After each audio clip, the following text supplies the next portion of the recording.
Hello everyone, मैं हूं परमार। आप देख रहे हैं मेरा यूट्यूब चैनल टीचिंग आइडियाज़। आज मैं 9th क्लास की बायोलॉजी का जो 3rd चैप्टर हमारा चल रहा है बायोडाइवर्सिटी, उसके एक और टॉपिक के साथ हाजिर हुआ हूं। और इस लेक्चर के अंदर मैं जो टॉपिक डिस्कस कर रहा हूं वो है हिस्ट्री ऑफ क्लासिफिकेशन। इस लेक्चर के अंदर हम क्लासिफिकेशन की हिस्ट्री से वाबस्ता बहुत सारी चीज़ें डिस्कस करेंगे, लेकिन उससे पहले आपको क्लासिफिकेशन का पता होना ज़रूरी है कि क्लासिफिकेशन है क्या। क्लासिफिकेशन का मतलब है the grouping of living thing on the basis of similarities and dissimilarities. एक जैसी या अलग अलग खासियतों के बुनियाद पे जानदार चीज़ों को डिफरेंट या सेम ग्रुप में रखने का जो सिस्टम है उसको जो है वो क्लासिफिकेशन कहा जाता है। आज हम इस लेक्चर के अंदर डिस्कस करेंगे कि ये जो सिस्टम है क्लासीफाई करने का जानदार चीज़ों को सिमिलर करैक्टर पे या डिसिमिलर करैक्टर पे, ये सिस्टम किसने इजाद किया, कब इजाद किया, क्यों इजाद किया, किस लिए इजाद किया और कैसे इजाद किया, और बाद में ये सिस्टम कैसे जो है वो रिन्यू होता गया, अपडेट होता गया या मॉडिफाई होता गया, और सबसे पहले इस सिस्टम को किसने इजाद किया, और अब मॉडर्न पीरियड के अंदर इस सिस्टम का सरताज जो है वो किसे माना जाता है। ये सारी चीज़ें हम डिटेल से इस लेक्चर के अंदर जो है वो डिस्कस करेंगे। लेक्चर में आगे बढ़ने से पहले अगर आप मेरे चैनल पे न्यू हैं या आपने अभी तक सब्सक्राइब नहीं किया तो आप सब्सक्राइब कर लें, वीडियो को लाइक एंड शेयर करें। तो अब हम बढ़ते हैं हमारे वीडियो की तरफ।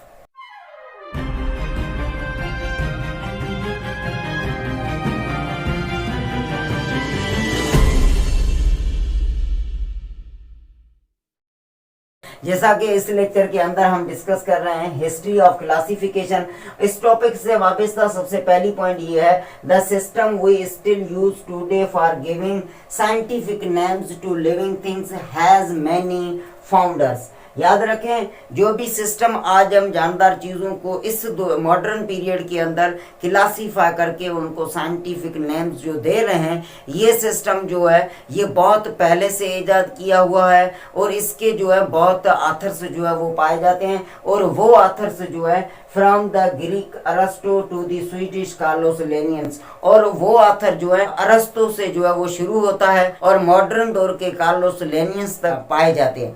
और इसके बाद सेकंड पॉइंट ये है taxonomy first father was Aristotle. Taxonomy जो क्लासिफिकेशन या साइंटिफिक नेम देने की जो ब्रांच है, इसका फादर जो है वो सबसे पहले अरस्टो को माना जाता है। और अरस्टो जो है वो 384 से 322 तक जो है वो इस पीरियड के दौरान आया था।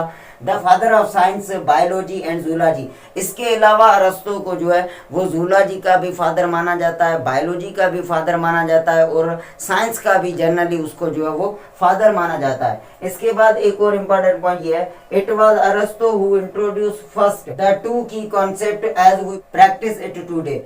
आज के इस दौर में जानदार चीज़ों को क्लासीफाई करके उनको साइंटिफिक नेम देने के हम दो बड़े जो कॉन्सेप्ट यूज करते हैं, ये कॉन्सेप्ट अरस्तो के जो है वो इंट्रोड्यूस करवाए हुए हैं। और वो कॉन्सेप्ट ये हैं classification of organisms bye type. आज भी हम जानदार चीज़ों को क्लासीफाई जो है उनकी टाइप के हिसाब से करते हैं। और सेकंड कॉन्सेप्ट ये है बायनोमियल डेफिनेशन। जानदार जो क्लासीफाई हो जाता है उसको टाइटल जो है वो आइडेंटिफिकेशन के हिसाब से जो दिया जाता है, ये कॉन्सेप्ट भी जो है ये अरस्तो का जो है वो दरियाफ्त किया हुआ है। इसके बाद एक इम्पॉर्टेंट पॉइंट ये है according to the book Historia Animalia. Aristotle ने जो भी काम किया जानदार चीज़ों से वाबस्ता, उसने अपना सारा काम जो है वो एक बुक के अंदर जो है वो सेव किया और उस बुक को लैटिन टर्म दिया हुआ है हिस्टोरिया एनिमलियम। हिस्टोरिया एनिमलियम के अंदर इसने एनिमल से वाबस्ता जो भी काम किया है वो उसके अंदर जो है वो उसने लिखा है, स्पेशली एनिमल्स के बारे में।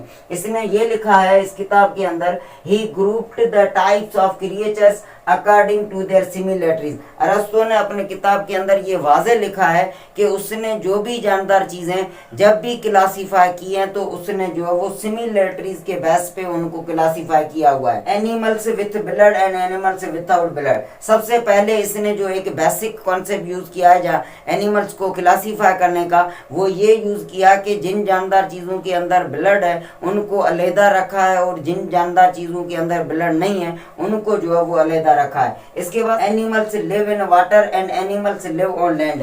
क्लासिफिकेशन के लिए अरस्तु ने एक और कॉन्सेप्ट ये यूज किया कि जो जानदार पानी में रहते हैं उनका अलहदा ग्रुप बनाया, और जो जानदार धरती के सरफेस पे रहते हैं उनको जो है वो अलहदा ग्रुप में जो है इसने रखा है। तो इस हिसाब से ये टू की कॉन्सेप्ट और ये बेसिक थे जो अरस्तु ने सबसे पहले जो है वो दरियाफत किए या इंट्रोड्यूस करवाए या बनाए, जो आज भी हम मॉडर्न क्लासिफिकेशन के अंदर इन्हीं जो है कॉन्सेप्ट्स को जो यूज करके जानदार चीजों को जो है वो क्लासीफाई करते हैं और उनको जो है वो साइंटिफिक नेम भी जो है वो देते हैं। अरस्तु के बाद जो मुस्लिम पीरियड आ जाता है, जो बायोलॉजी के अंदर या साइंस के अंदर जो है वो गोल्डन पीरियड माना जाता है, उस पीरियड का जो एक साइंटिस्ट आता है और उस साइंटिस्ट ने भी अपने बुक के अंदर जो है उसने ये वाज़े लिखा है कि उसने जानदार चीजों को जो है वो क्लासीफाई कैसे किया उस वक्त, और उसने उस वक्त कौन सी फीचर जो है वो जानदार चीजों की यूज की। Abu Usman Umar al Jahiz, first eminent Arab zoologist of Muslim world, Muslim जो दौर है उसका सबसे मशहूर और सबसे सियाना जो साइंटिस्ट था वो जो है Abu Usman Umar al jazz था। He used to slaughter the animals for studying the internal organs of their bodies.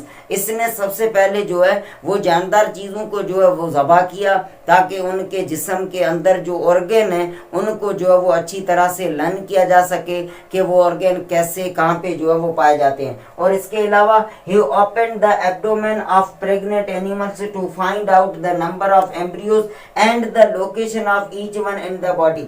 इसके अलावा जो प्रेग्नेंट एनिमल्स थे उनके जो है उसने बेलीज को जो है वो कट किया ताकि उन बेलीज के अंदर एम्ब्रियो का जो है वो नंबर देखा जा सके कि हर एक प्रेग्नेंट एनिमल की बेली के अंदर कितने जो है वो एम्ब्रियोज पाए जाते हैं और उन एम्ब्रियोज का लोकेशन जो है वो बेली के अंदर कहाँ पे है, ये जानने के लिए Abu Usman Umar al jazz ने जो है उन प्रेग्नेंट एनिमल्स की बेलीज को जो है वो कट किया। इसके बाद एक और इम्पोर्टेंट पॉइंट ये है his work in 7 big volumes, इसने जो काम किया था जानवरों से वाबस्ता, इस क्लासिफिकेशन से वाबस्ता, वो काम बहुत बड़ा था। वो 7 वॉल्यूम्स पे जो है वो मुश्तमिल है और उन 7 वॉल्यूम्स को जो है वो एक पर्टिकुलर नाम दिया गया किताब अल हैवान, जिसका मतलब है book of animals, is the most famous work on zoology. और ये बुक जो है ये बताता है कि ये Abu Usman Umar al jazz ने जूलॉजी के अंदर बहुत बड़ा काम किया है और उसी काम से वाबस्ता इसका ये बुक जो है बहुत ही जो है वो फेमस है। एक और पॉइंट ये है in his book he has describe in detail, इस किताब के अंदर इसने जो तफसीलात दी है वो ये हैं the kinds of animal, their behavioural characteristics and their disease and treatment. इस किताब के अंदर इसने डिफरेंट एनिमल्स के जो है वो काइंड्स उनके बारे में भी लिखा है, उनकी जो कैरेक्टरिस्टिक्स है या फीचर्स जो है उनके बारे में भी डिटेल से जो है वो इस बुक के अंदर लिखा है।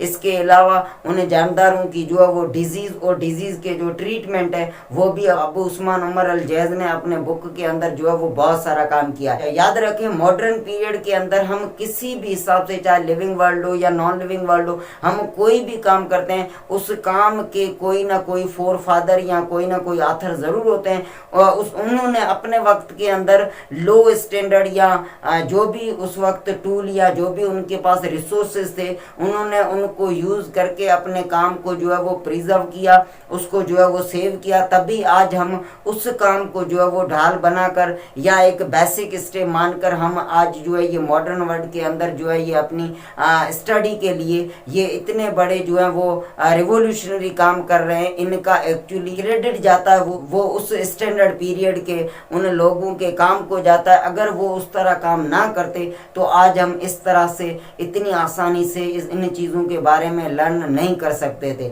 और आज की जो क्लासिफिकेशन है या आज की जो टेक्सोनॉमी है, जिस तरीके से जानदार चीज़ों को क्लासीफाई करके उनको साइंटिफिक नेम देने का जो काम करती है, इसका फादर तो कार्लोस लिनियस को माना जाता है जो एक स्वीडिश था। लेकिन कार्लोस लिनियस ने ये काम जो है ये जो प्रीवियस साइंटिस्ट थे अरस्तु और Abu Usman Umar al jazz जैसे उनके कामों को पढ़कर उसने जो है ये इतना अफेक्टिव काम जो है किया हुआ है। अगर उस पीरियड के वो साइंटिस्ट ऐसा काम ना कर जाते और वो स्पेशली अपना काम सेव ना करके जाते तो ये इतना बड़ा काम करना आज के दौर के साइंटिस्ट के लिए बहुत ही मुश्किल होता। तो इस हिसाब से हिस्ट्री जो होती है वो एक बड़ी तहकीक या रिसर्च से जो है वो भरी हुई होती है, बस उसे उस तरीके से एक्सप्लोर करने की ज़रूरत है ताकि हम अपने करंट पीरियड के जो प्रॉब्लम्स हैं उनको आसानी से जो है वो सॉल्व कर सकें। तो ये था आज का टॉपिक जिसमें हमने क्लासिफिकेशन कहाँ से शुरू हुई, कैसे शुरू हुई, किसने शुरू की, ये सारी चीज़ें डिस्कस की। आने वाले लेक्चर के अंदर हम कार्लोस लिनियस या ऐसे बहुत सारे अदर बायोलॉजिस्ट या साइंटिस्ट हैं जिन्होंने अपने अपने दौर के अंदर मुख्तलिफ काम जो है वो क्लासिफिकेशन उससे वाबस्ता उन्होंने जो काम किया वो हम आने वाले लेक्चर के अंदर जो है वो डिस्कस करेंगे। और उन लेक्चर को हासिल करने के लिए आप इस चैनल को सब्सक्राइब कर लें, वीडियो को लाइक एंड शेयर किया करें, कमेंट किया करें कि आप नॉलेज को समझ पा रहे हैं कि नहीं समझ पा रहे हैं। तो मिलते हैं उन लेक्चर्स में, तब तक के लिए बाय बाय।